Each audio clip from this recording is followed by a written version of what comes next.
The cranberry sauce was still warm in my hand when my phone buzzed, and in that single moment, my entire world collapsed. The text was from a number I didn't recognize. Don't react. They're recording you. Check your email when you're alone. Trust me. I'm 63 years old now, and I've lived through wars, deaths, divorces, and business failures, but nothing, and I mean nothing, prepared me for what I was about to discover about the people I'd called family for over 30 years. If you're watching this from wherever you are in the world, drop a comment and let me know your location. This story happened right here in America, in a suburban home that looked like every other house on the block, filled with people who seemed like every other family gathering for Thanksgiving. But sometimes, the most dangerous betrayals happen behind the most ordinary facades. And if this story moves you, if it makes you think about the people in your own life, hit that subscribe button. You're going to want to see how this ends. My name is Robert Mitchell, though most people call me Bob. I was sitting at my in-laws' dining room table in Bloomfield Hills, Michigan, surrounded by the same faces I'd seen every holiday for 3 decades. My wife Catherine, beautiful, elegant Catherine with her perfectly styled auburn hair and designer sweater, was laughing at something her brother David said. Her parents, Harold and Margaret Whitmore, sat at opposite ends of their mahogany table like they were presiding over some corporate board meeting instead of a family dinner. The whole scene looked like something out of a Norman Rockwell painting, except Norman Rockwell never painted the kind of darkness that was lurking beneath the surface. I'd married into the Whitmore family in 1991, when I was 31 and Catherine was 28.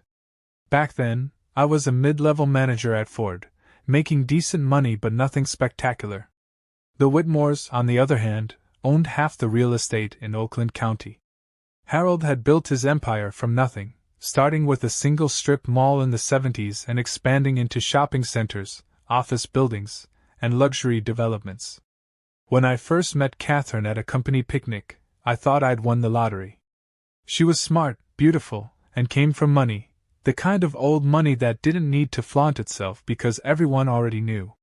The early years were good.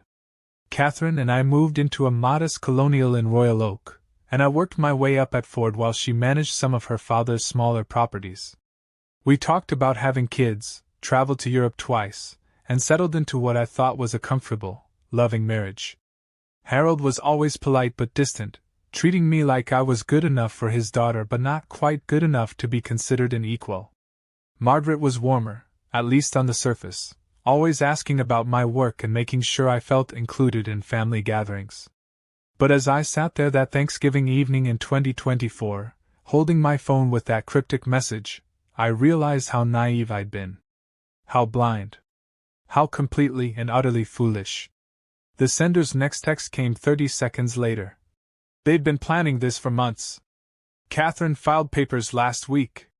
Check email account, tempmail2024@gmail.com. Password, truthhurts2024. My hands started trembling, and I had to set down the cranberry sauce before I dropped it. Catherine was still laughing, completely oblivious to the fact that my entire universe was crumbling around me.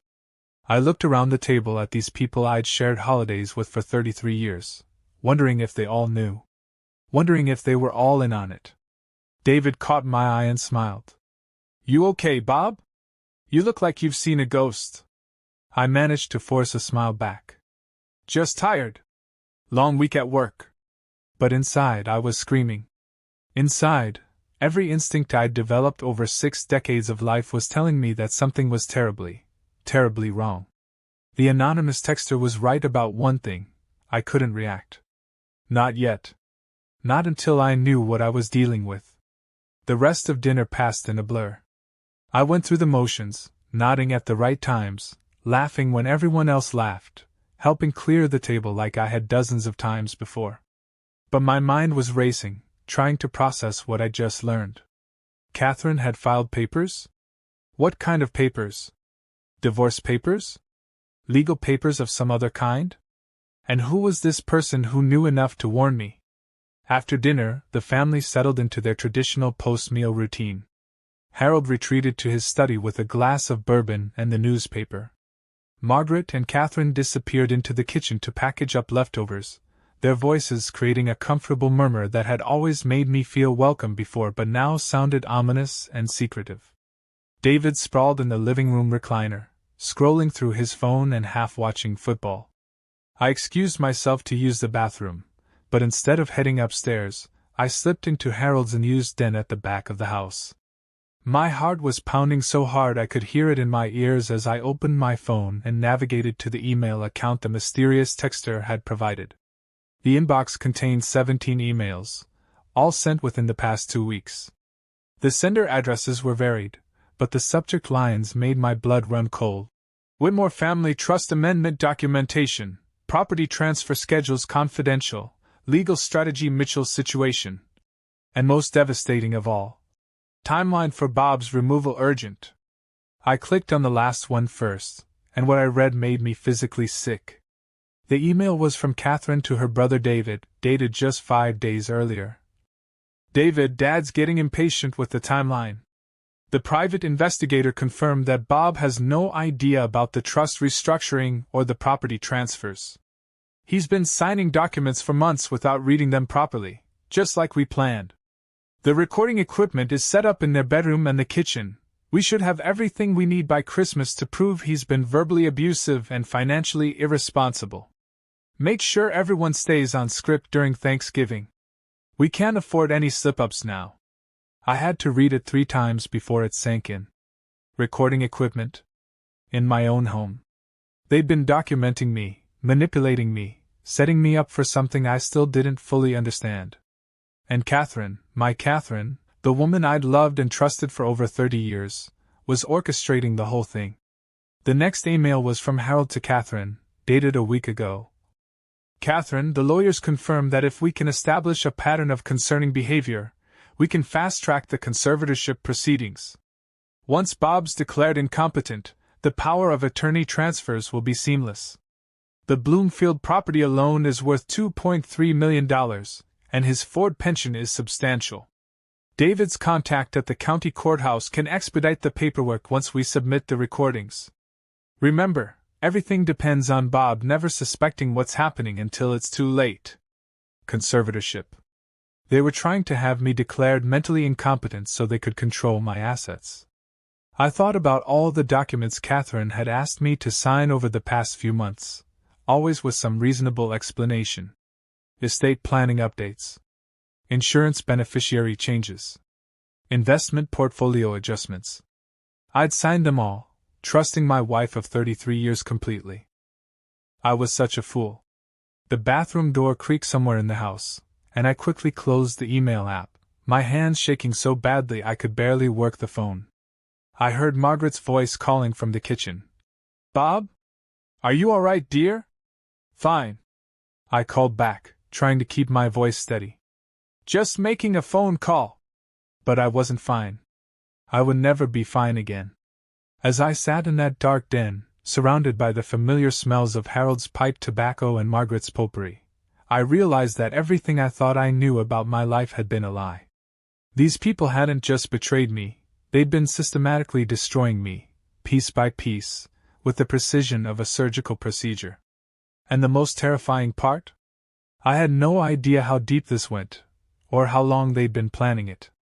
I slipped my phone back into my pocket and walked back to the living room, where Catherine was waiting with a plate of leftover pie and that smile that had captivated me for over 3 decades. The same smile that had apparently been hiding this monstrous deception. There you are, she said, kissing my cheek. I was starting to worry. As I looked into her eyes, those beautiful green eyes I'd stared into on our wedding day, I realized that the woman I'd married was gone. Maybe she'd never existed at all. Maybe this calculating, manipulative stranger had been there all along, and I'd been too in love to see it. But now I could see everything. And what I saw was going to change both of our lives forever. I didn't sleep that night. Catherine curled up beside me in our bed, breathing peacefully, probably dreaming about whatever life she was planning without me. But I lay there staring at the ceiling, my mind racing through 33 years of marriage, looking for signs I'd missed. And God help me, they were everywhere. The mysterious texter had said they were recording me, And now I couldn't stop thinking about all the strange little changes I'd noticed around the house over the past few months. The way Catherine had rearranged the kitchen, claiming she wanted better flow for entertaining. How she'd insisted on new smoke detectors throughout the house, even though our old ones were working fine. The small digital clock she'd placed on my nightstand, saying the old one was too dim for my aging eyes. Recording devices. All of it. Hidden in plain sight while I went about my daily routine, completely oblivious. At 3 a.m., I slipped out of bed and crept to my home office. If they were monitoring me this closely, I needed to be smart about how I investigated. I created a new email account on my laptop, using the guest network from our neighbor's house that I'd connected to months ago when our internet was down. Then I started digging deeper into the email account the anonymous tipster had provided. What I found made my stomach turn. There were detailed financial reports going back 6 months, tracking every dollar I spent, every check I wrote, every credit card purchase I made. Someone had been analyzing my spending patterns, looking for anything they could characterize as erratic or concerning. They'd highlighted things like the $300 I'd spent on tools at Home Depot, labeling it as unnecessary purchases suggesting poor judgment. A $150 dinner I'd bought for Catherine's birthday was marked as excessive spending on frivolous items. But the most damaging documents were transcripts. Pages and pages of conversations I'd had in my own home, recorded without my knowledge and edited to remove context. There was the morning I'd gotten frustrated about a leaky faucet and muttered, "This damn house is falling apart, just like everything else." In their transcript, it just read, "House falling apart, everything falling apart, possible signs of depression and inability to maintain property." There was the evening I'd been on the phone with my brother Tom, venting about work stress and saying, "Sometimes I feel like I don't know what I'm doing anymore." Their version admits to confusion and incompetence in professional settings. They were building a case against me, using my own words, my own private moments, to paint a picture of a man losing his mental faculties. And they were doing it so skillfully that even I started to doubt myself as I read their carefully crafted narrative. The financial documents were even worse. Over the past year, Catherine had been systematically transferring assets out of our joint accounts and into various trusts and LLCs controlled by the Whitmore family. Our house, the house I'd been paying the mortgage on for 22 years, had been quietly transferred into a family trust that I apparently had no stake in. My Ford pension was being redirected through a series of legal maneuvers I didn't understand, but which effectively gave Catherine control over my retirement funds. But here's the thing that really got me. I had signed all the papers. Every single transfer, every legal document, every change to our financial arrangements had my signature on it. Catherine had presented them to me over the course of several months, always with a reasonable explanation. Estate planning. Tax advantages. Investment opportunities. And like the trusting fool I was, I'd signed whatever she put in front of me. They'd been counting on that trust. Banking on it, literally. By dawn, I understood the scope of what they were doing. This wasn't just a divorce, this was a complete financial assassination. If they succeeded in having me declared mentally incompetent, Catherine would gain control of everything I'd worked for over the past 4 decades. My pension, my savings, my investments, even the classic Mustang I'd been restoring in the garage. Everything would become hers to manage. For my own good. While I'd be left with whatever allowance she deemed appropriate for a man who couldn't be trusted to make his own decisions. The beautiful, elegant wife I'd adored was orchestrating my complete destruction, and she was doing it with the precision of a master chess player who'd been thinking 20 moves ahead while I was still trying to figure out how the pieces moved. But who was helping me? Who was this anonymous person who'd risked everything to warn me? I scrolled through more emails, looking for clues, and found a thread between Catherine and someone identified only as MK. The messages were brief but chilling. "MK, we need to move faster. Bob's starting to ask questions about the financial paperwork." "Understood. Can accelerate timeline if needed. Recording quality is excellent. Do you want me to push him toward more documented incidents? Yes. But be subtle. He can't suspect anything. Leave that to me. I know exactly which buttons to push. MK was someone close enough to me to push my buttons. Someone who knew my triggers and weaknesses.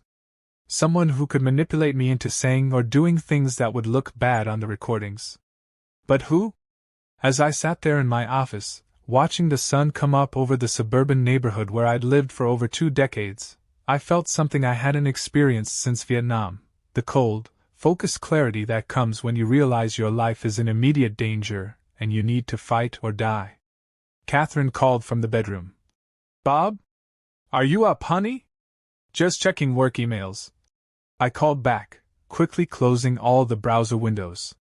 Be right there. But as I walked back to the bedroom where my wife of 33 years was waiting with her morning smile, I wasn't the same man who'd left that bed 4 hours earlier. I was someone who now knew exactly what kind of war I was fighting, and I was ready to start fighting back. The question wasn't whether I could stop them. It was whether I could destroy them before they destroyed me. And somewhere in my chest, beneath the hurt and betrayal and rage, I felt something I hadn't experienced in years, the thrill of having a worthy opponent. Catherine thought she was playing chess with a confused old man who'd never see her moves coming. She was about to learn that this confused old man had been playing the game a lot longer than she had. The next few days were the most challenging acting job of my life. I had to pretend everything was normal while conducting a covert investigation into my own family's betrayal. Catherine kept up her usual routine, kissing me goodbye when she left for work, asking about my day when she got home, sharing dinner conversation like we weren't in the middle of an undeclared war. But now I noticed things. The way she subtly steered conversations toward topics that might provoke me. How she'd ask leading questions about my work performance, or my health, always when we were in the kitchen or bedroom, the places where, according to those emails, they had recording equipment hidden. She was performing for an audience I couldn't see, trying to get me to say things that would support their case against me. The hardest part was figuring out who MK was. This person clearly knew me well enough to manipulate me, had access to intimate details about my daily routine, and was skilled enough to help Catherine build a comprehensive case for my mental incompetence. The list of possibilities was short and terrifying. My first suspect was Catherine's brother David. He'd been acting strange during Thanksgiving, watching me more carefully than usual, asking pointed questions about my work and my health. But David was more of a blunt instrument. He didn't have the psychological sophistication to orchestrate the kind of manipulation I was seeing in those emails. My second thought was Harold, Catherine's father. He never liked me, never thought I was good enough for his daughter, and he certainly had the resources and connections to pull off something this elaborate. But Harold was in his 80s now, and while he was still sharp, this kind of detailed psychological warfare seemed beyond his current capabilities. That left one possibility that made my blood run cold: Dr. Margaret Klein, Catherine's best friend since college and our family therapist. Maggie had been part of our lives for over 20 years. She'd helped us through rough patches in our marriage, provided grief counseling when my mother died, and had been a constant presence at family gatherings and social events. She was like a sister to Catherine and had always been warm and supportive to me. I trusted her with my deepest fears, my professional anxieties, my personal struggles. MK Margaret Klein. If I was right, then Catherine hadn't just betrayed our marriage, she'd weaponized our therapy sessions, turned our most intimate conversations into ammunition for her case against me.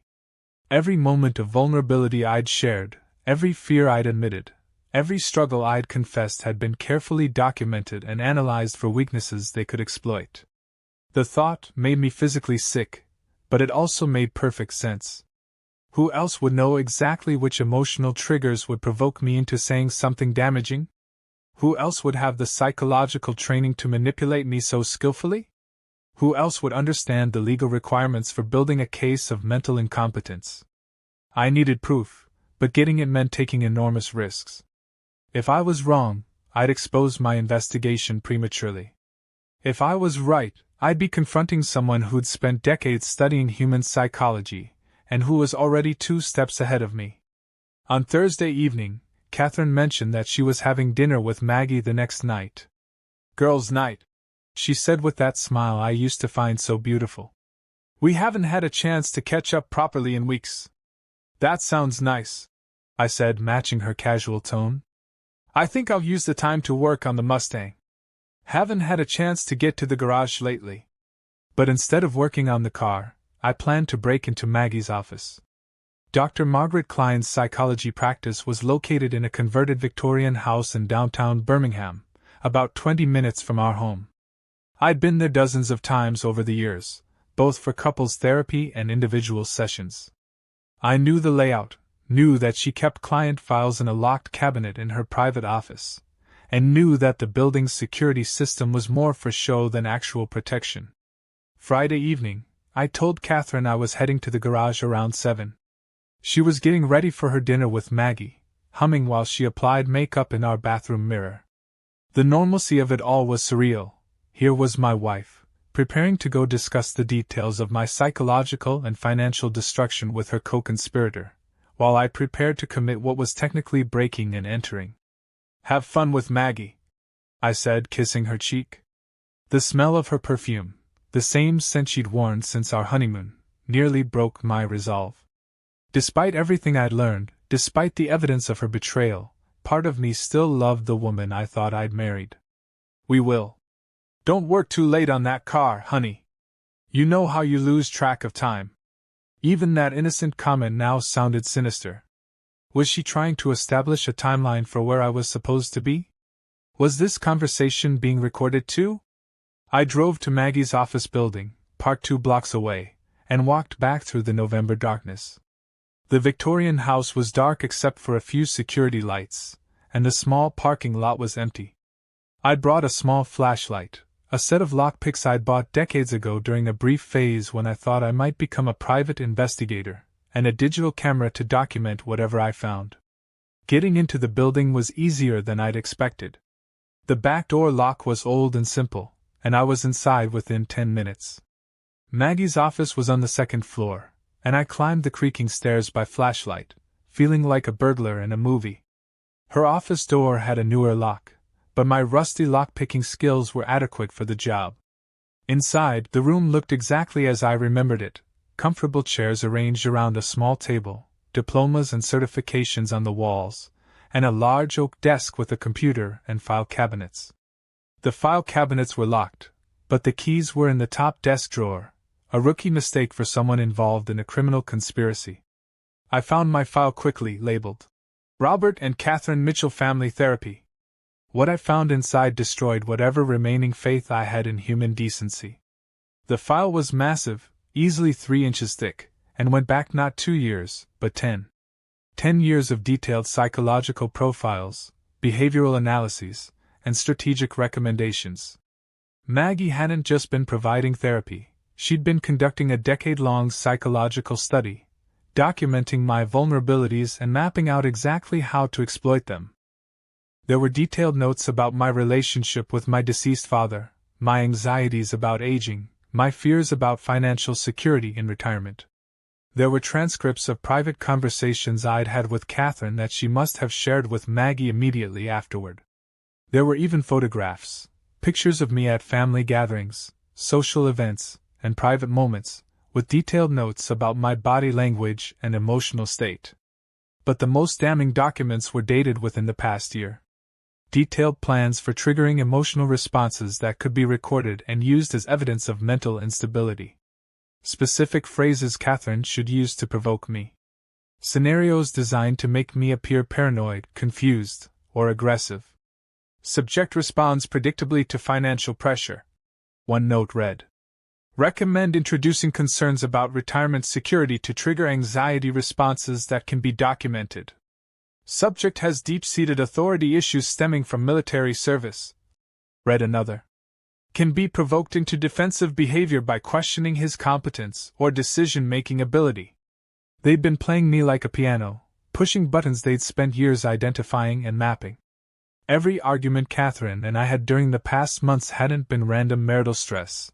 It had been carefully orchestrated psychological manipulation designed to make me look unstable. And the final section of the file made everything clear. It was a timeline labeled Operation Succession, with detailed steps for transferring my assets to Catherine's control. The conservatorship hearing was scheduled for January 15th, just 7 weeks away. By Valentine's Day, if their plan worked, I'd be declared mentally incompetent and Catherine would have legal control over every aspect of my life and finances.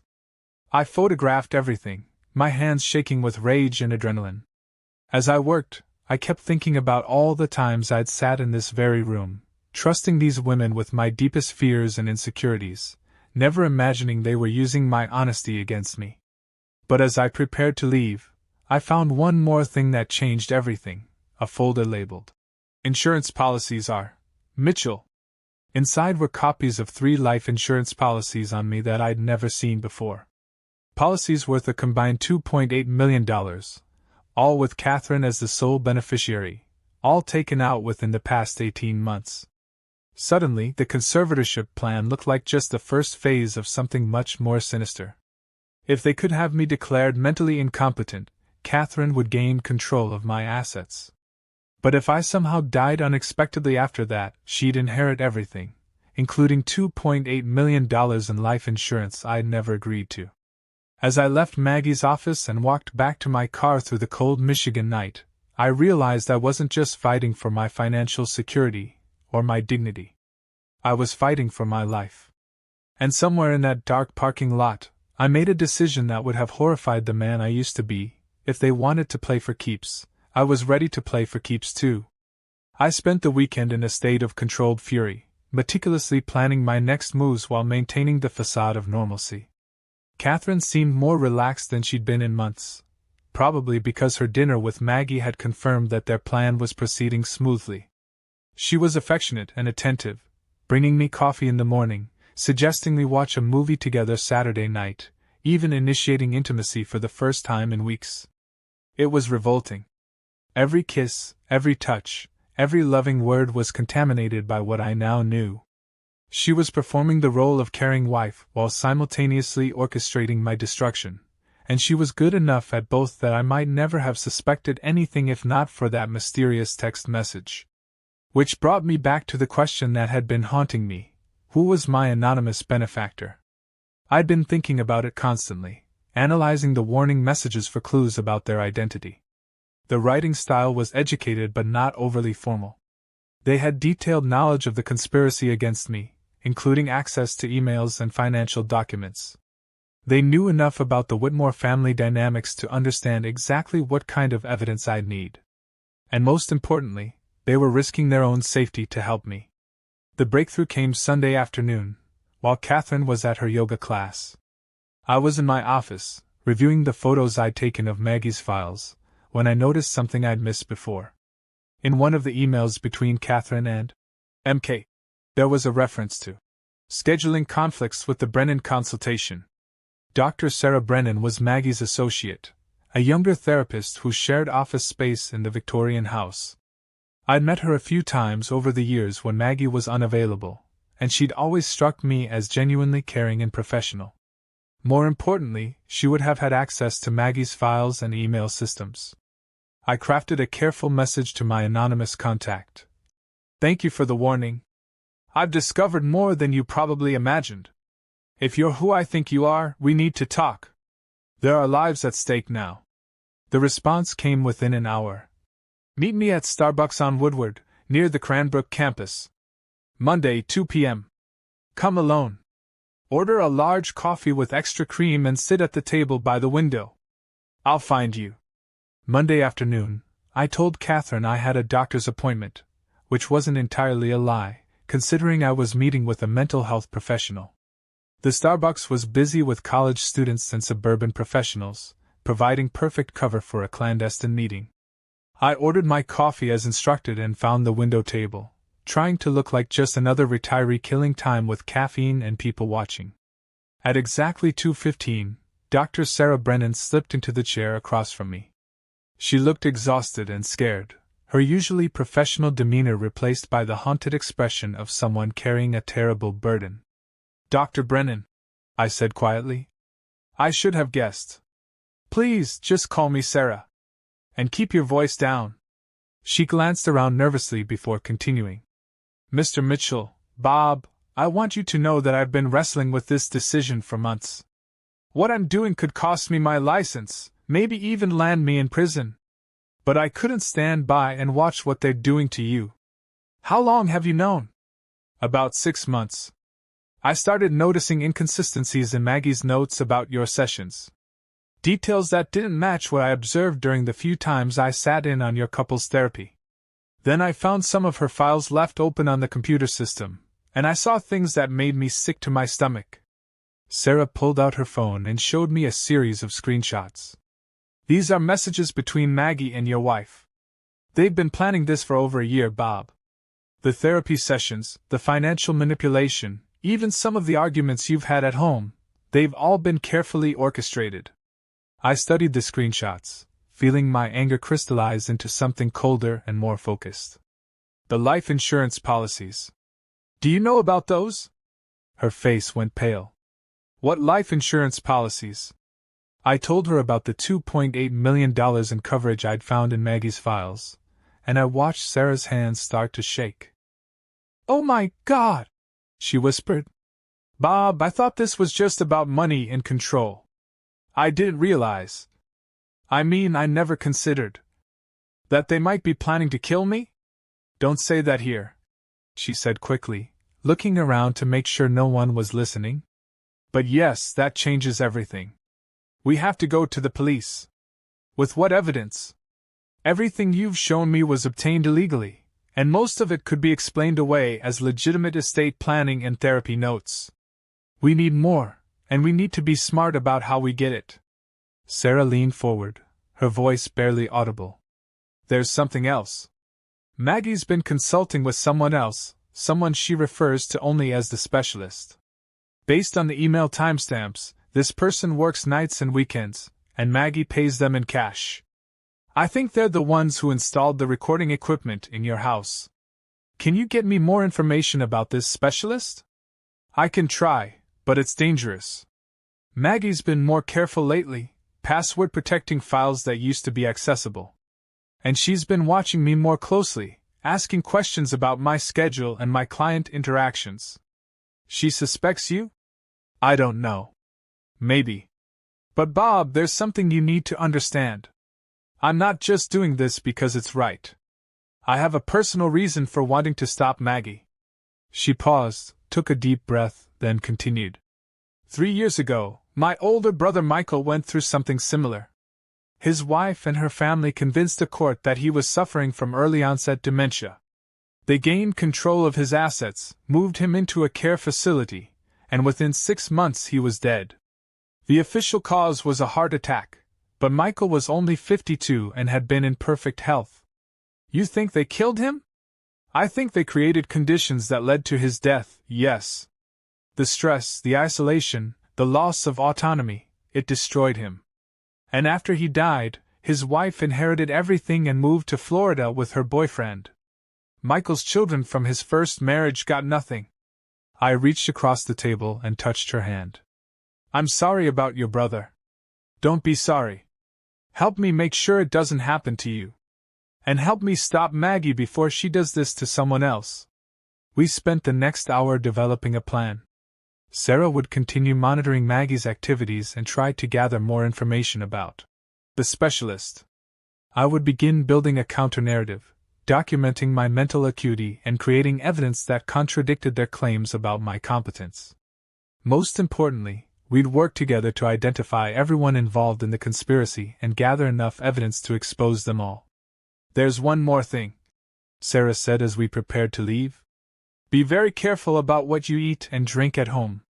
Some of the medications used to simulate cognitive decline symptoms are undetectable in standard blood tests, but they can cause confusion, memory problems, and mood swings that would support their case against you. As I watched Sarah leave the coffee shop, I felt something I hadn't experienced since receiving that first anonymous text: hope. I wasn't alone in this fight. I had an ally who understood the stakes and was willing to risk everything to help me. But I also understood that time was running short. The conservatorship hearing was less than 6 weeks away, and Catherine's team was probably accelerating their timeline now that they had the recording equipment in place and the legal groundwork prepared. That evening, as I sat across from Catherine at our dinner table, watching her smile and make pleasant conversation while probably recording every word I said, I realized that the next phase of this war would require me to become someone I'd never been before. I'd spent my entire adult life trying to be honest, straightforward, and trustworthy. But you can't fight deception with honesty, and you can't defeat manipulation with straightforward dealing. If Catherine wanted to play chess with my life, I was going to have to become a better chess player than she was. And the first move in my counterattack was going to be the most dangerous gamble of my life. The beauty of being underestimated is that your enemies stop watching for your moves. Catherine and her conspirators had spent so much time planning my destruction that they'd forgotten a crucial detail. I was a combat veteran who'd survived Vietnam, a Ford engineer who'd solved complex problems under pressure for 4 decades, and a man who'd been married to the same woman long enough to understand exactly how her mind worked. They thought they were hunting a confused old man. They were about to discover they'd cornered a very dangerous opponent. My first move was subtle but devastating. On Tuesday evening, I casually mentioned to Catherine that I'd been feeling forgetful lately and thought maybe I should see a doctor about it. "I've been having trouble remembering names," I said, watching her face carefully. "And yesterday I couldn't recall where I put my car keys. Maybe I should get some tests done, just to be safe." The spark of excitement in her eyes was unmistakable. Here I was, voluntarily providing evidence for their case, expressing concerns about my own mental capacity that could be used against me in court. She tried to hide her satisfaction, but after 33 years of marriage, I could read her expressions like a book. "That's probably a good idea, honey," she said, reaching over to squeeze my hand. "I've noticed you seem a little more scattered lately. It's probably nothing serious, but it's smart to check." What Catherine didn't know was that I'd already seen a doctor, 3 doctors, actually. Dr. Richard Vance, my longtime family physician. Dr. Patricia Hensley, a neurologist at Henry Ford Hospital. And Dr. James Morrison, a psychiatrist who specialized in competency evaluations. All 3 had given me comprehensive examinations, cognitive tests, and psychological assessments. All 3 had concluded that I was in excellent mental health for a man my age, with no signs of dementia, depression, or psychological impairment. More importantly, all 3 had agreed to provide testimony on my behalf when the time came, and Dr. Morrison had been particularly intrigued when I'd explained the situation I was facing. "What you're describing," he'd said, "is called gaslighting on steroids. They're not just trying to make you doubt your sanity, they're building a legal case to have you declared incompetent based on manufactured evidence. The fact that you're aware of it, and can describe it coherently, actually proves your mental competence." While Catherine thought I was providing ammunition for their case, I was actually building my defense. But that was just the opening gambit. My second move was more aggressive. I started leaving subtle traps around the house, tiny inconsistencies that would reveal the location of their recording devices. I'd mention specific details in the kitchen, then slightly different versions of the same story in the bedroom, then check to see which version Catherine or Maggie referenced later. Within a week, I'd identified at least 6 hidden cameras and microphones throughout our home. But I didn't remove them. Instead, I started using them. Every morning, I'd perform a little theater for their hidden cameras. I'd pretend to be confused about simple tasks, searching for items that were right in front of me, mumbling about memory problems, acting out the exact symptoms they wanted to document. But I was careful to make my confusion inconsistent with genuine cognitive decline. I'd forget trivial things while remembering complex details perfectly. I'd struggle with simple math while discussing sophisticated financial concepts flawlessly. Any competent neurologist would recognize that my symptoms didn't match any known pattern of dementia or cognitive impairment. I was creating evidence that would actually support my case while letting Catherine believe she was gathering proof for hers. The real breakthrough came when Sarah called me Wednesday night while Catherine was at her book club. "I found him," she said, her voice tight with excitement and fear. The specialist. His name is Derek Hoffman, and he's not just installing surveillance equipment. He's a private investigator who specializes in domestic intelligence gathering for divorce attorneys. What else do you know about him? He's expensive, discreet, and apparently very good at what he does. But Bob, I also found something else. Maggie's been meeting with someone from Whitmore Properties, Harold's company. They're planning to buy your house through a shell company after the conservatorship goes through. That hit me like a physical blow. They weren't just stealing my money. They were taking my home, the house Catherine and I had shared for over 20 years, the place where we'd planned to grow old together. They were going to buy it from Catherine at below market value, probably as part of some tax avoidance scheme, then either rent it back to her or sell it for a massive profit. There's more, Sarah continued. I found emails discussing a facility in northern Michigan. A private care home where they're planning to place you after the hearing. It's expensive, isolated, and according to their correspondence, they specialize in managing difficult patients with minimal family visitation. I felt my blood turn to ice. They weren't just planning to take my money and my house, they were going to lock me away where no one could hear me protest my innocence. And isolated in some remote facility, stressed and depressed and cut off from everything I'd ever cared about, how long would it be before I had that convenient heart attack that would make Catherine a very wealthy widow? Sarah, I need you to help me with something dangerous. What kind of dangerous? The kind that could get us both arrested if we're caught. There was a long pause before she answered. What do you need me to do? Friday night, Catherine had dinner plans with her mother. She'd be gone for at least 3 hours, giving me the window I needed for phase 2 of my counterattack. Sarah would create a distraction at Derek Hoffman's office while I searched for evidence of their surveillance operation. Derek's business was located in a strip mall in Southfield, wedged between a tax preparation service and a nail salon. The sign on the door read, Hoffman Investigative Services Discreet Professional Solutions. Even his sign had a typo. This was the criminal mastermind who was helping destroy my life. Sarah's distraction was brilliant. She called Derek's office claiming to be a suspicious wife who needed surveillance on her husband, then showed up with a complicated story that would keep him busy for at least an hour. While he was occupied with his potential new client, I was in the parking lot behind his office, working on the back door with my lockpicks. Derek's security was better than Maggie's, but not by much. The door had a decent deadbolt, but the frame was cheap and I was able to force it without too much damage. Inside, the office was exactly what you'd expect from a low-rent private investigator. Mismatched furniture, outdated computer equipment, and file cabinets that looked like they'd been salvaged from a bankruptcy auction. But Derek was thorough, I had to give him that. His files on me were comprehensive, going back to the day Catherine first contacted him 8 months ago.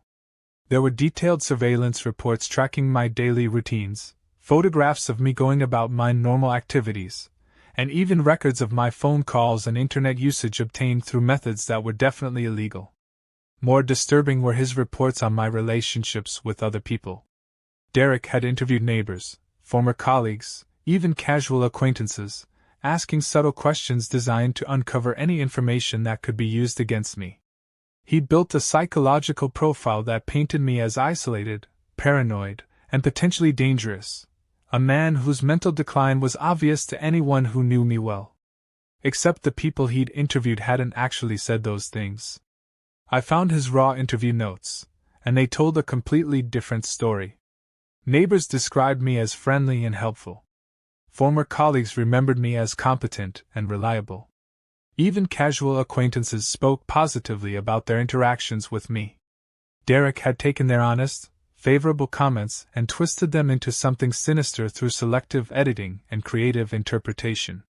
A neighbor saying, "Bob keeps to himself mostly, but he's always willing to help when you need him," became, "Subject is increasingly isolated and antisocial, but maintains facade of helpfulness to avoid suspicion." It was character assassination of the most sophisticated kind, and it was all going to be presented as objective evidence by a licensed private investigator. But the most damaging file was labeled, Medical strategy. Inside were detailed plans for introducing substances into my food and drink that would cause symptoms resembling cognitive decline. Nothing obviously poisonous, nothing that would show up on standard blood tests, but a cocktail of medications and supplements that would cause confusion, memory problems, and mood swings severe enough to support their case for incompetence. Catherine had been drugging me. For months, she'd been slipping things into my coffee, my food, even my vitamins, creating the very symptoms they claimed to be observing. The woman I'd loved and trusted for over 30 years had been systematically poisoning me while pretending to care about my health. I photographed everything, my hands shaking with rage and adrenaline. As I worked, I kept thinking about all the times over the past few months when I'd felt unusually tired or confused, dismissing it as stress or age. It hadn't been age. It had been my wife, methodically destroying my mind and body to support her legal case against me. But as I prepared to leave Derek's office, I found one more file that changed everything again. Hidden in the back of his cabinet was a folder labeled Termination Protocols, and inside were detailed plans for what Derek called permanent problem resolution. They weren't just planning to drug me and steal my money. They had contingency plans for making my death look accidental if the conservatorship plan fell through or if I somehow discovered their scheme. Car accidents, home invasions, medical emergencies that could be triggered by the right combination of stress and medication. Derek had researched multiple methods for eliminating me permanently if their primary plan failed. As I sat in that dingy office, reading about different ways my own wife was considering having me killed, I realized that this had moved beyond financial fraud or even attempted murder. This was something bigger, something more systematic.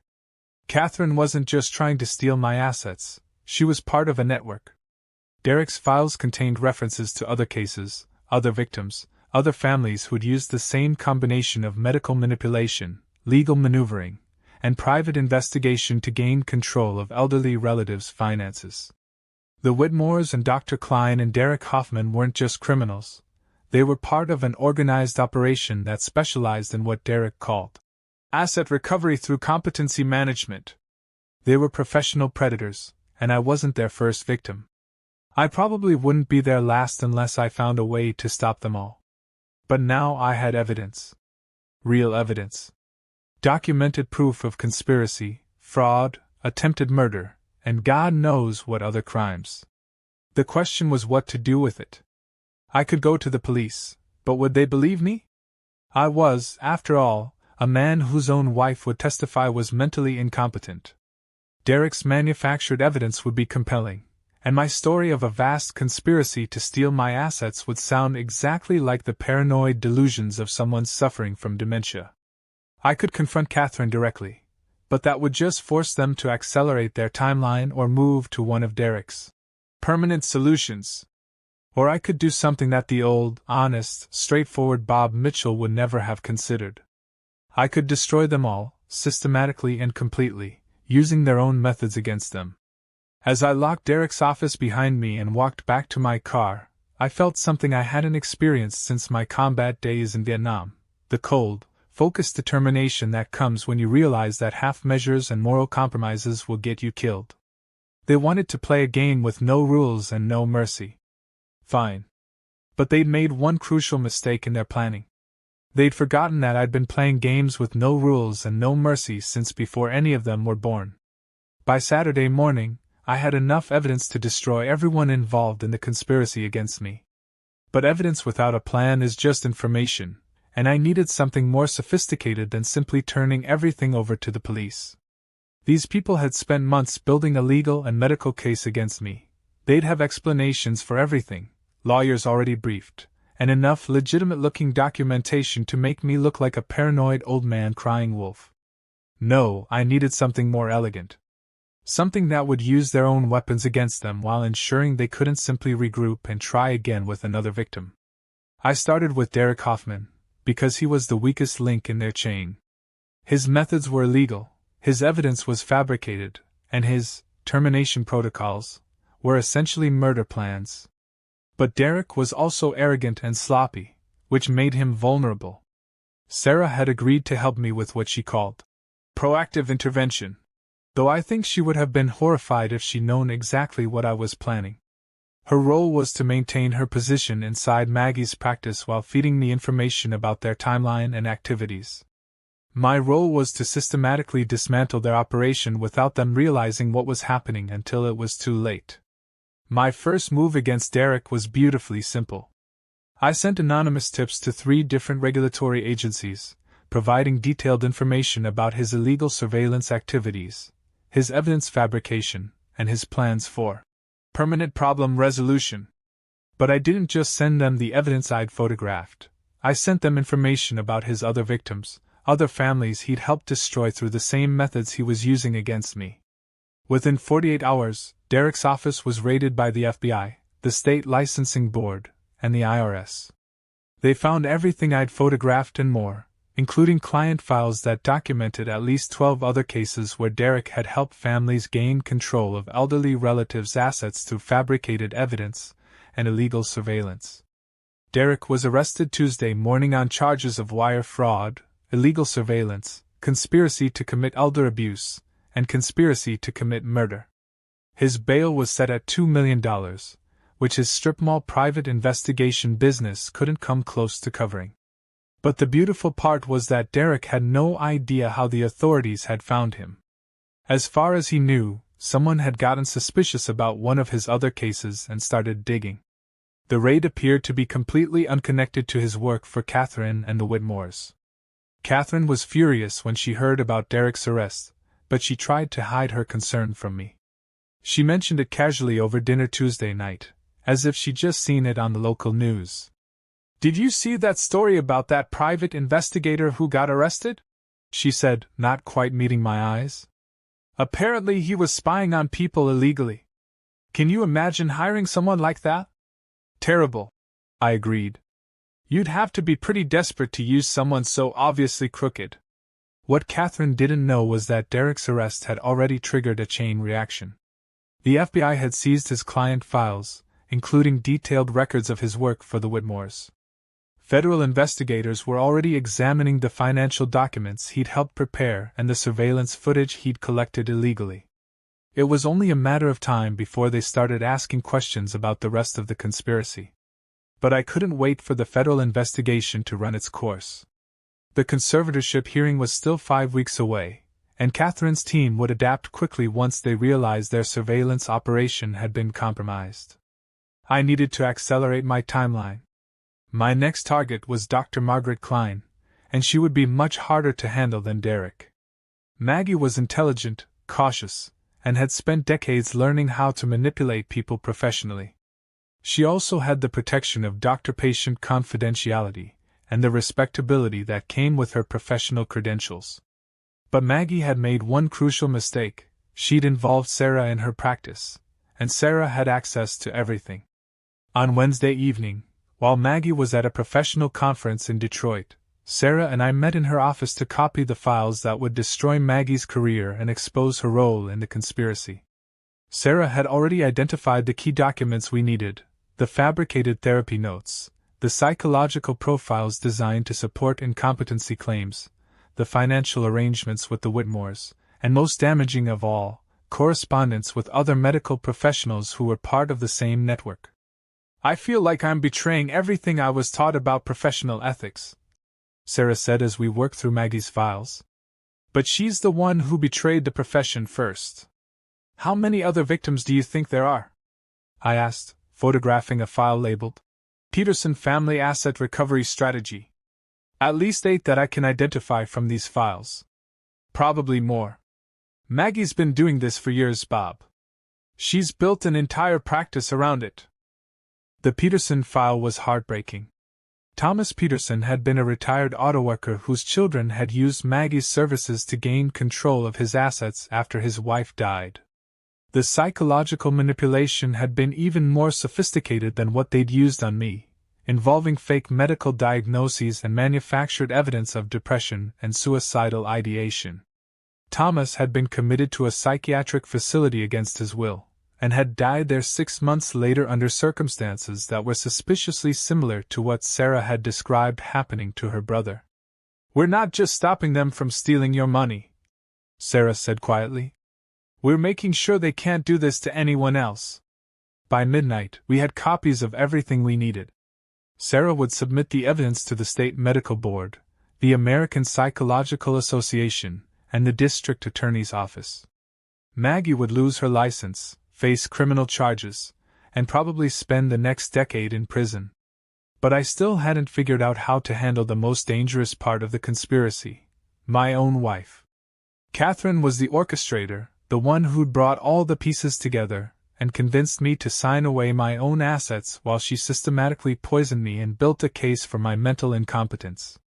She was also the hardest to prosecute, because she could claim she was just a concerned wife trying to help her confused husband manage his declining mental faculties.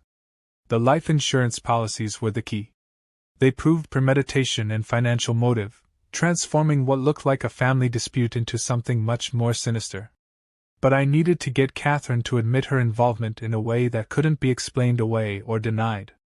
Thursday night, I made my move. Catherine had prepared dinner as usual, and as we sat across from each other at our dining room table, I decided to test something I'd been suspecting for weeks. I've been thinking about what you said, I told her. About seeing a doctor about my memory problems. I made an appointment with Dr. Vance for next week. I watched her face carefully as I spoke, and saw exactly what I was looking for, a tiny flash of panic, quickly suppressed. That's good, honey. I'm sure it's nothing serious, but it's smart to check. Then I sprung my trap. I was also thinking maybe I should update my will while I'm at it. Make sure everything's current, you know? I want to make sure you're taken care of if anything happens to me. This time the reaction was unmistakable. Catherine's fork stopped halfway to her mouth, and I saw her swallow hard before responding. Your will is fine, Bob. We updated everything just last year, remember? Did we? I don't remember updating my will. When did we do that? I was lying, of course. I remembered perfectly well signing will documents that Catherine had presented to me 6 months earlier.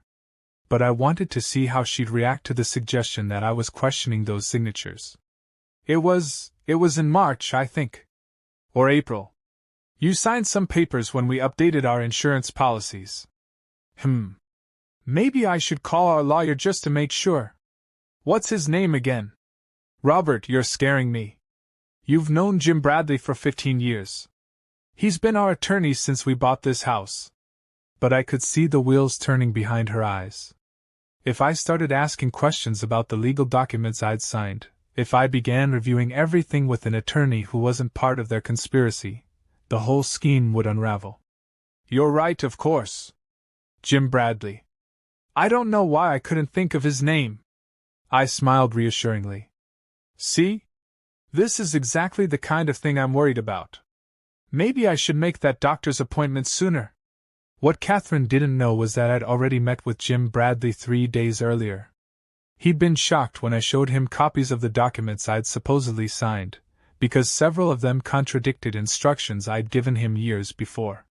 More importantly, Jim had agreed to serve as my attorney in the legal battle that was coming, and he'd already begun preparing challenges to every document Catherine had manipulated me into signing. But the real trap I was setting involved something much more immediate. All evening, I'd been careful not to eat or drink anything Catherine had prepared. Instead, I'd been collecting samples, a spoonful of soup in a small container, a few drops of wine in another, even some crumbs from the dinner rolls she'd buttered for me. Friday morning, while Catherine was at work, I took my samples to a private laboratory in Ann Arbor that specialized in toxicology testing. I'd called ahead and explained that I suspected someone was drugging me, and they'd assured me they could test for the types of medications and supplements that Derek's files had mentioned. The results came back Monday afternoon, and they confirmed my worst suspicions. My food had been contaminated with a cocktail of prescription medications, haloperidol, which causes confusion and disorientation, lorazepam, which impairs memory formation, and risperidone, which can cause tremors and cognitive dulling. All 3 drugs were prescribed for treating dementia and psychiatric conditions, but in the dosages Catherine had been giving me, They were essentially chemical weapons designed to simulate the symptoms of mental decline. Taken regularly over months, they would have made me appear exactly as confused and incompetent as Derek's reports claimed I was. But now I had proof. Medical proof, backed by laboratory analysis and expert testimony, that someone had been systematically poisoning me. Combined with Derek's files detailing the medical strategy, and Maggie's notes about psychological manipulation, I had a case that even the most skeptical prosecutor couldn't ignore. The question now was timing. The conservatorship hearing was 4 weeks away, and Catherine's team would be accelerating their preparations as they realized their surveillance operation had been compromised. I needed to act quickly, but I also needed to make sure I caught everyone involved in the same net. Wednesday evening, as Catherine and I sat in our living room watching television like the comfortable married couple we used to be, I made my final decision. Tomorrow, I would destroy them all. But tonight, I would give Catherine one last chance to confess and maybe find some path toward redemption. It didn't work out that way. I woke up Thursday morning with the clarity that comes just before a battle. After weeks of investigation and planning, I was ready to bring Catherine's conspiracy crashing down. But first, I needed to give my wife of 33 years one final opportunity to tell me the truth. The irony wasn't lost on me. Here I was, planning to destroy the woman I'd once loved more than life itself, and I was still hoping she might somehow explain everything away. Maybe there was some misunderstanding. Maybe she'd been coerced or manipulated. Maybe the woman I'd married was still in there somewhere, buried beneath the calculating stranger who'd been systematically poisoning me for months. I was wrong, of course. But sometimes hope dies hard, even when you know better. Catherine was in the kitchen making coffee when I came downstairs, humming softly to herself like she had every morning for 3 decades. The normalcy of it was jarring. Here was my wife, preparing to drug my morning coffee while planning to have me declared mentally incompetent, and she looked completely at peace with herself. "Good morning, honey," she said, kissing my cheek as I sat down at the breakfast table. "Sleep well?" "Actually, I've been thinking about something all night," I said, watching her face carefully. "About us. About our marriage. About whether we've been completely honest with each other." Her hand paused for just a moment as she poured my coffee, but her voice remained steady. "What do you mean?" "I mean, Catherine, that after 33 years together, I feel like there are things you're not telling me. Important things. Things that affect both of our futures." She set the coffee mug in front of me and sat down across the table, her expression concerned but not quite meeting my eyes. "Bob, you're starting to worry me with talk like this. Is this more of those memory problems you've been having?" Even now, even in what I was giving her as a moment of grace, she was still trying to gaslight me. Still trying to make me doubt my own perceptions and sanity. "No, Catherine. This is me being more clear-headed than I've been in months. This is me asking you directly, is there anything you want to tell me about our finances, our legal arrangements, or our future together?" For a moment, I saw something flicker across her face. Fear, maybe? Or possibly regret. But it was gone so quickly I might have imagined it. "I don't know what you're talking about, Bob. If you're having concerns about our finances or our future, maybe we should talk to someone about it. Dr. Klein, or maybe a financial advisor, or—" "Dr. Margaret Klein," I interrupted. "Your best friend Maggie, who's been documenting every private conversation we've had for the past 10 years. The same Dr. Klein who's been helping you build a psychological profile designed to have me declared mentally incompetent." The change in Catherine's expression was instantaneous and terrifying. The mask of concerned wife disappeared completely, replaced by something cold and calculating that I'd never seen before in 3 decades of marriage. "I don't know what you're talking about," she said quietly. "Derek Hoffman. The private investigator you hired to spy on me and fabricate evidence of my mental decline. The same Derek Hoffman who was arrested Monday on federal charges, and who's already started cooperating with prosecutors in exchange for a reduced sentence." Catherine stood up slowly, her movements careful and controlled. "Bob, you need to stop this right now. You're having one of your episodes again. You're paranoid and delusional, and you need help. The life insurance policies, Catherine. 3 policies worth $2.8 million that I never signed for, never agreed to, never even knew existed. Policies that would make you very wealthy if I happened to die unexpectedly after being declared incompetent. You signed those policies yourself, Bob. You don't remember because of your condition, but you signed them. Just like you signed the will updates and the trust modifications and all the other documents you're suddenly pretending you don't remember. The medication, Catherine. Haloperidol. Lorazepam. Risperidone. A beautiful cocktail of psychiatric drugs that you've been slipping into my food for months, creating exactly the symptoms of mental decline that your pet psychiatrist has been documenting. This time, Catherine didn't respond immediately. She just stared at me across our breakfast table, and I could see her recalculating, trying to figure out how much I knew and how much I could prove. I have laboratory analysis, I continued. I have Derek's files detailing your medical strategy. I have Maggie's notes about psychological manipulation. I have copies of emails between you and your family discussing my removal and the timeline for taking control of my assets. I have it all, Catherine. She sat back down, and when she spoke again, her voice was different. Colder.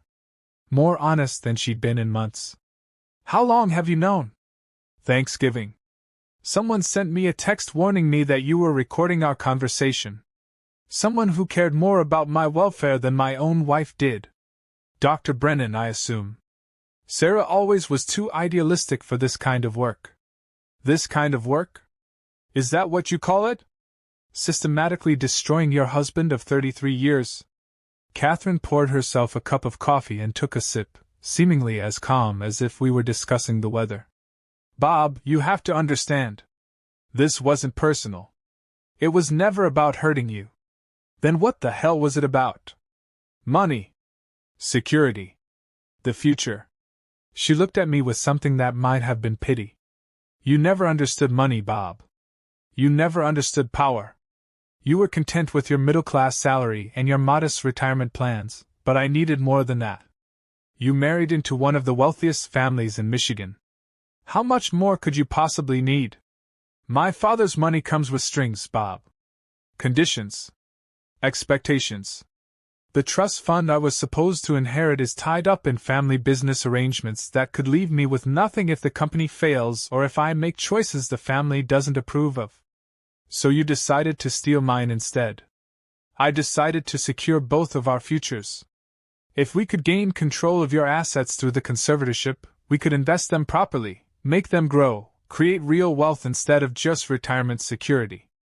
I stared at my wife, trying to understand how someone I'd loved could rationalize such complete betrayal. And if I happened to die in the process? That wasn't the plan, Bob.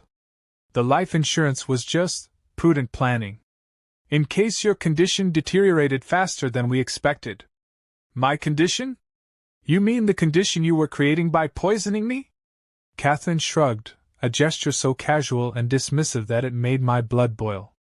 You were always going to decline eventually. We were just accelerating the timeline slightly. And the murder plans? Derek's permanent solution protocols? For the first time, Catherine looked genuinely surprised. Murder plans? Bob, what are you talking about? I pulled out my phone and showed her the photographs I'd taken of Derek's termination protocols, watching her face as she read about car accidents and home invasions and medical emergencies. I never authorized this, she said, and for the first time since our conversation began, I believed she was telling the truth. Derek was supposed to gather evidence and provide surveillance. Nothing more. But you would have gone along with it if you'd known? Catherine was quiet for a long moment, staring at the photographs of Derek's murder plans. When she finally answered, her voice was so soft I almost didn't hear her. I don't know. Maybe. If it had been necessary to protect the family. And there it was. The truth. After 33 years of marriage, Catherine had just admitted that she might have been willing to have me killed to protect her family's financial interests. I stood up from the breakfast table, leaving my drugged coffee untouched, and looked down at this woman I no longer recognized. I loved you, I said. For over 30 years, I loved you more than anything in the world. I would have given you everything I had if you'd just asked. I know, Catherine said softly. But love doesn't pay for the kind of life I wanted to live. Well, you're about to find out what kind of life you can live in federal prison. You can't prove any of this, Bob. Everything you have is circumstantial, and a good lawyer will tear it apart. My family has the best lawyers in the state. Your family. I laughed, but there was no humor in it. Catherine, you still don't understand what's happening, do you? Derek has been cooperating with federal investigators for 3 days. He's already given them everything, all the files, all the recordings, all the financial documents. Maggie's been arrested too, as of this morning. The medical board suspended her license yesterday, and the FBI raided her office last night. Catherine's face went white. That's impossible.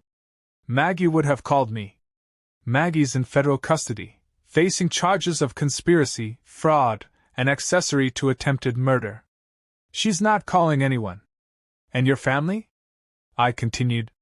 Harold and David are meeting with federal agents this afternoon.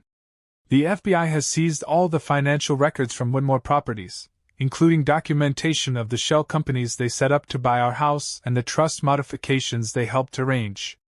Your father's entire business empire is under investigation for elder abuse and financial fraud.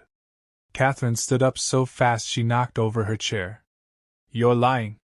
You're confused and paranoid and… Look outside, Catherine.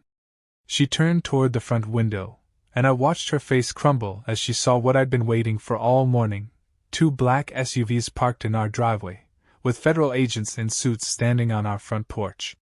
I called them an hour ago, I said quietly. I gave them everything. Every document, every recording, every piece of evidence I'd collected. They have enough to destroy all of you. The doorbell rang, followed immediately by heavy knocking and a voice calling out. FBI.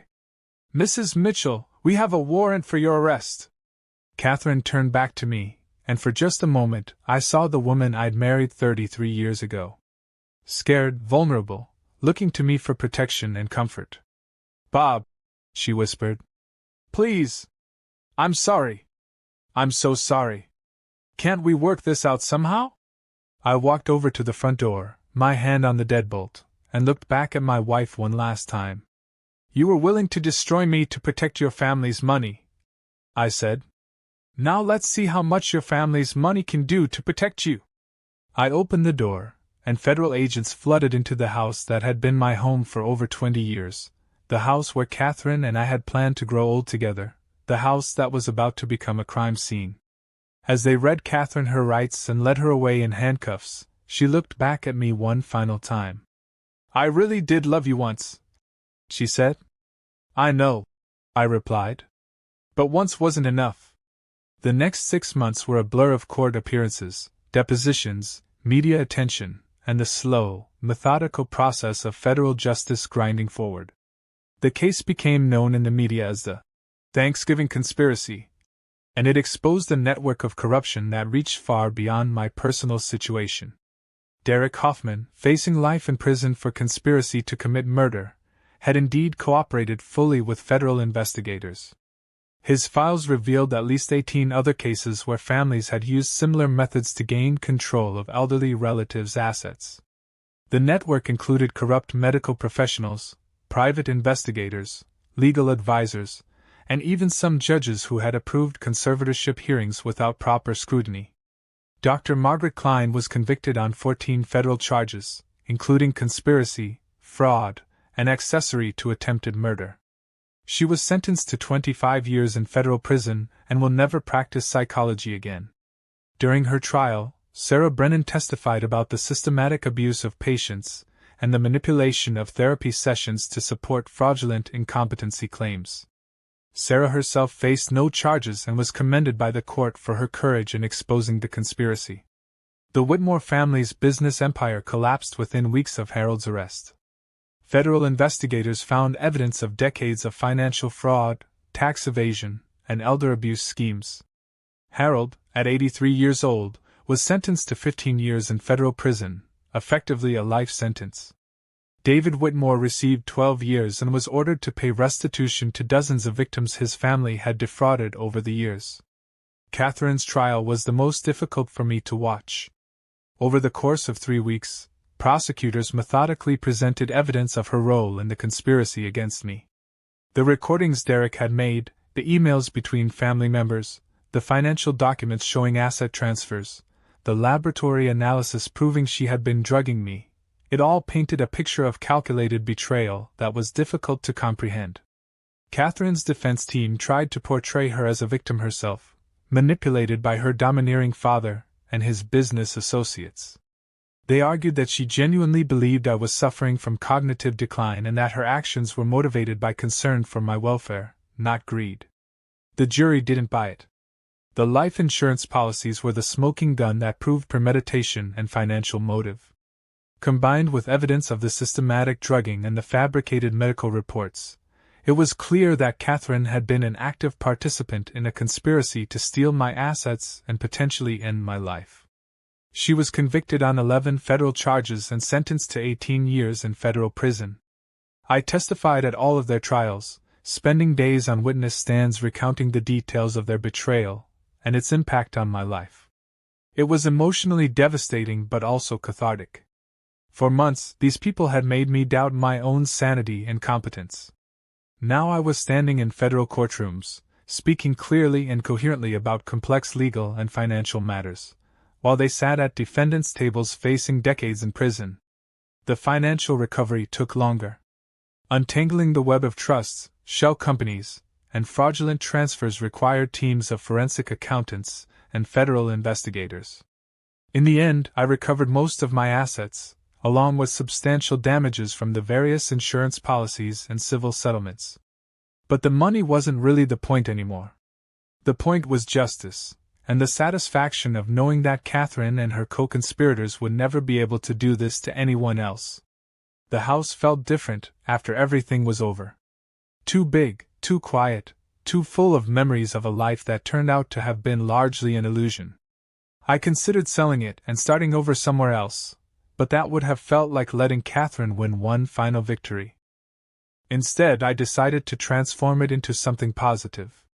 With the settlement money and recovered assets, I established the Mitchell Foundation for Elder Protection, a nonprofit organization dedicated to helping families identify and prevent the kind of financial abuse I'd experienced. The foundation provides legal assistance, medical advocacy, and investigative services to elderly people who suspect they're being manipulated or defrauded by family members. Sarah Brennan became the Foundation's first director of psychological services, bringing her expertise and passion for protecting vulnerable populations. We've helped over 200 families in the past 18 months, stopping dozens of conservatorship scams and exposing several more networks of corrupt professionals who prey on the elderly. The work is satisfying in a way that my engineering career never was. Every case we solve, every family we protect, feels like another small victory against the predators who see elderly people as nothing more than assets to be harvested. But the personal cost of everything I'd been through was enormous. The betrayal didn't just destroy my marriage, it shattered my ability to trust anyone completely. Even now, 2 years later, I find myself analyzing people's motives, looking for hidden agendas, wondering who might be recording our conversations or documenting my behavior for some future use. The physical effects of the months of drugging took time to fully resolve. Even after I stopped consuming anything Catherine prepared, it took weeks for the psychiatric medications to completely clear my system. The confusion and memory problems gradually disappeared, but I was left with a deep awareness of how easily someone's mind can be manipulated through chemical means. Most difficult was coming to terms with the fact that the woman I'd loved for over 30 years had never really existed. The Catherine I'd married, the Catherine I'd shared 3 decades of my life with, had been a performance. A carefully constructed persona designed to gain my trust while positioning herself to eventually destroy me. I visited her in federal prison once, about a year after her conviction. I'm not sure why I went. Maybe I was looking for closure, or perhaps I still hoped for some explanation that would make sense of everything that had happened. Catherine looked older, worn down by prison life and the weight of her choices. Her auburn hair had gone gray, and the elegant composure that had once captivated me was gone. She seemed genuinely glad to see me, which somehow made the whole experience more painful. "I think about you every day," she told me through the reinforced glass partition. "I think about us, about what we could have had if I hadn't been so greedy and stupid." "Do you?" I asked. "Or do you just think about what you lost when you got caught?" "Both, I suppose. But mostly I think about how I threw away the best thing in my life for money that wouldn't have made me happy anyway." "Then why did you do it, Catherine? Really? Not the justifications you told yourself, but the real reason?" She was quiet for a long time, staring at her hands folded on the metal table between us. When she finally answered, her voice was so quiet I could barely hear her through the phone. "Because I was afraid. Afraid of being ordinary. Afraid of growing old without the kind of wealth and status I thought I needed to be worth something. My parents raised me to believe that money was the only thing that mattered, and I never learned to value anything else. You had love, Catherine. You had partnership. You had a life that millions of people would have envied. I know that now. But by the time I realized it, I was already so deep into the conspiracy that I couldn't see a way out. And I was terrified that if I stopped, if I told you what was happening, you'd leave me. So instead you decided to destroy me. I convinced myself it wasn't destruction. I told myself it was just management. That I'd take care of everything and you'd be comfortable and safe, and eventually you'd understand that it was all for the best." I looked at this woman who had once been the center of my universe, trying to reconcile the Catherine sitting across from me with the calculating predator who had systematically poisoned me and planned my financial assassination. "Do you understand now how insane that sounds?" "Yes," she said simply. "I understand a lot of things now that I was too selfish and scared to see before." We talked for another 30 minutes, but there wasn't really anything left to say. Catherine would spend the next 16 years in federal prison, and when she got out, she'd be in her 70s with no money, no family, and no prospects. I would move forward with my life and my work, surrounded by people who genuinely cared about my welfare. As I left the prison that day, I felt something I hadn't experienced since receiving that first anonymous text message: peace. Not happiness, exactly, but a deep sense that justice had been served and that I could finally stop looking over my shoulder. The anonymous tipster who had started everything turned out to be someone I never would have guessed. It wasn't Sarah Brennan, as I'd assumed, but rather Lisa Chin, Derek Hoffman's administrative assistant. Lisa had been horrified when she discovered what Derek was really doing with his domestic intelligence cases, and she'd been anonymously tipping off potential victims for months before she contacted me. Lisa's courage in exposing Derek's network probably saved dozens of lives and prevented millions of dollars in elder fraud. She received witness protection assistance and has since started a new life in another state, but we stay in touch through the foundation. She's become one of our most effective investigators, using her insider knowledge of private investigation tactics to help us identify and stop similar schemes. The ripple effects of our case continue to spread. Federal legislation has been introduced to strengthen oversight of conservatorship proceedings and require stricter documentation of asset transfers involving elderly individuals. Several states have implemented new regulations for private investigators and psychological practitioners who work with elderly clients. But the most satisfying outcome has been personal. Through the Foundation's work, I've met dozens of families who faced similar situations and fought back successfully. Their stories of resilience and courage remind me that predators like Catherine and her co-conspirators succeed only when their victims feel isolated and powerless. Knowledge is power, and community is strength. The elderly aren't helpless victims waiting to be exploited. We're experienced fighters who've survived decades of challenges and accumulated wisdom that can't be easily dismissed or manipulated.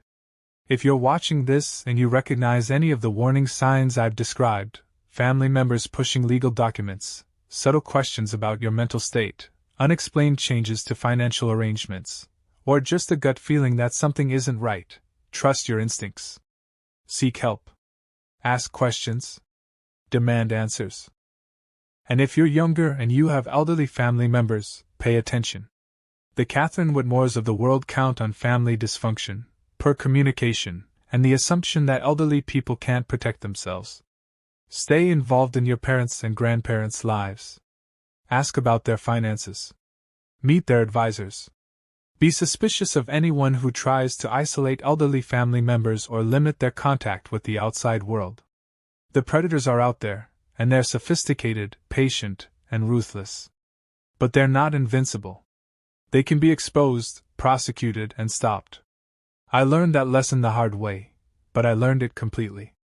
2.5 years after that Thanksgiving dinner that changed everything, I'm sitting in my office at the Mitchell Foundation, reviewing case files and preparing for another day of helping families fight back against financial predators.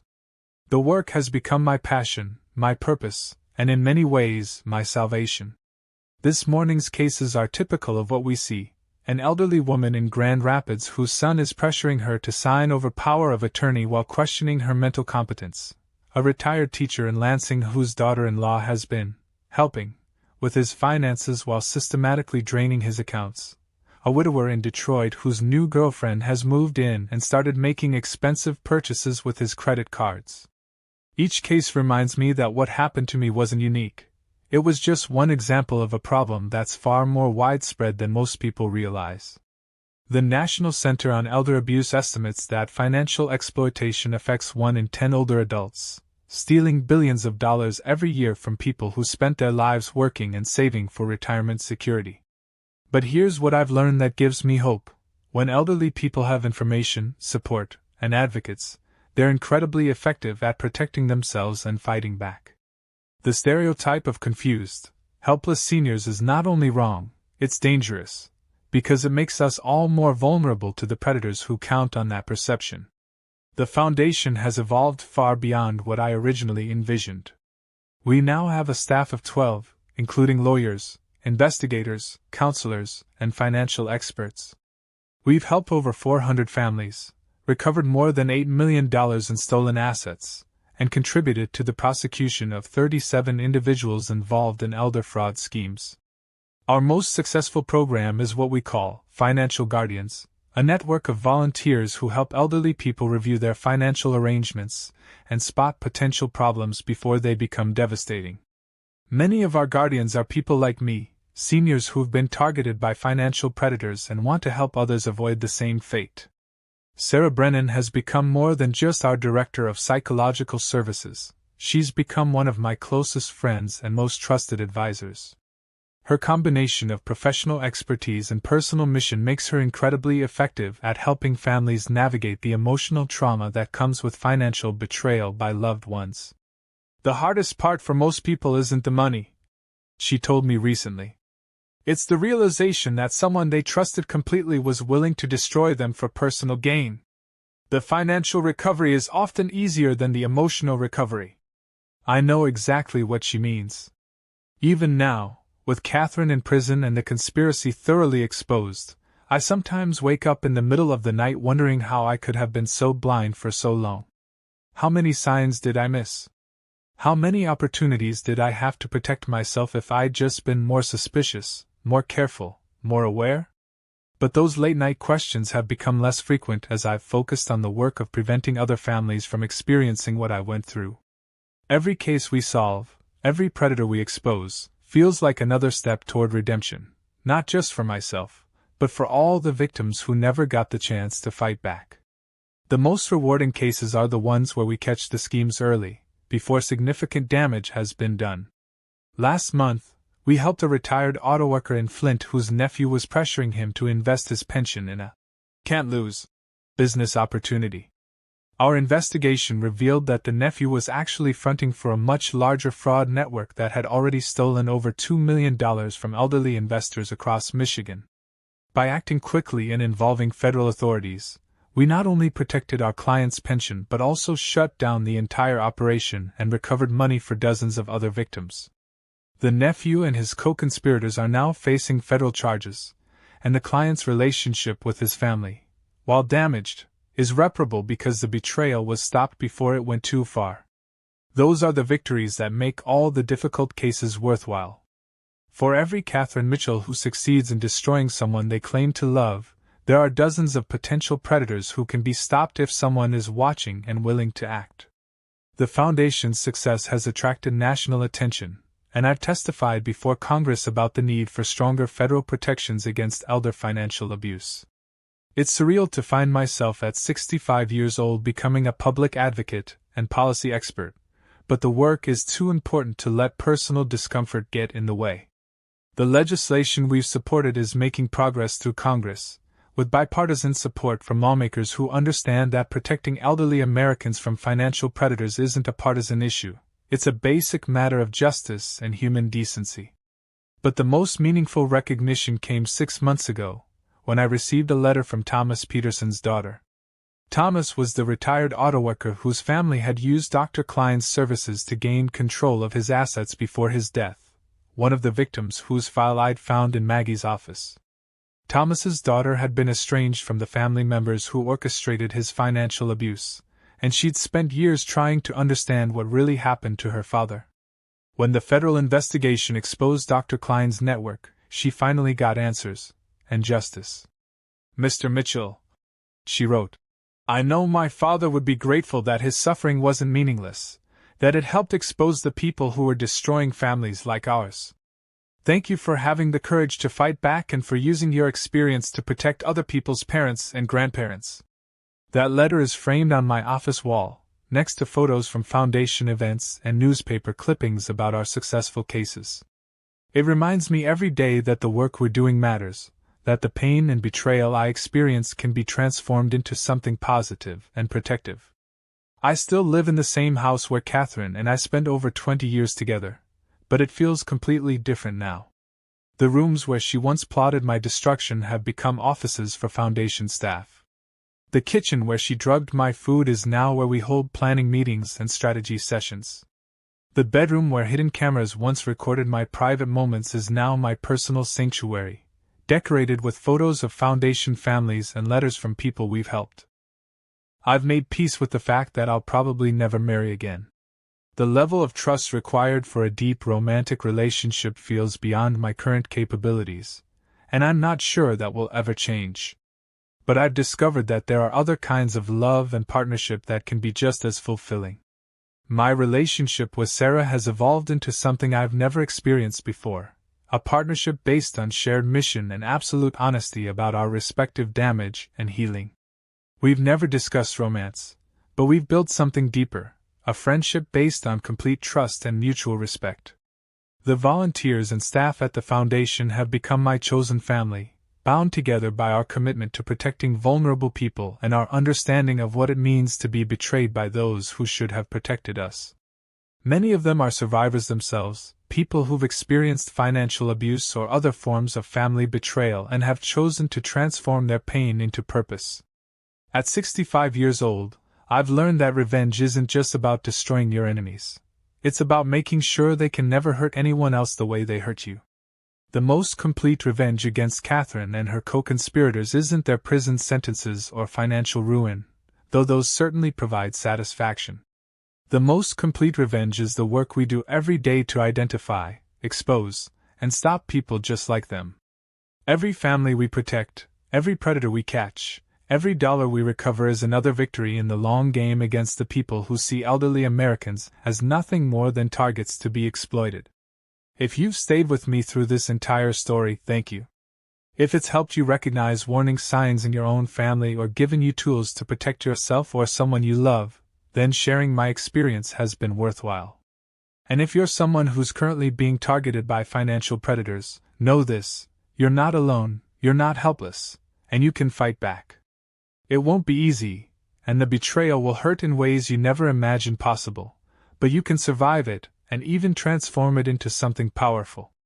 The predators count on us feeling isolated, confused, and ashamed. They count on us believing that we're too old, too trusting, or too damaged to fight back effectively. They're wrong about all of that. We're not victims. We're survivors. And we're not going quietly. Before I sign off, let me leave you with this. If this story resonates with you, if it makes you think about the elderly people in your own life, or if it helps you understand the scope of financial elder abuse in America, please share it. Subscribe to channels that highlight these issues. Support organizations that protect vulnerable populations. The best way to honor the victims of financial predators is to make sure there are fewer victims in the future. That happens when people like you stay informed, stay vigilant, and stay involved in the lives of people who might be at risk. At 65 years old, I've learned that the game isn't over until you decide it's over. Catherine thought she was playing chess with a confused old man, but it turned out she was playing against someone who'd been in harder games than she could imagine. I won. She lost. And every day we keep doing this work, we win again. That's the best revenge of all. Comment below and let me know where you're watching from, and if this story has opened your eyes to something you hadn't considered before. Your engagement helps these stories reach the people who need to hear them most. Thank you for listening. Thank you for caring. And remember, we're never too old to fight back.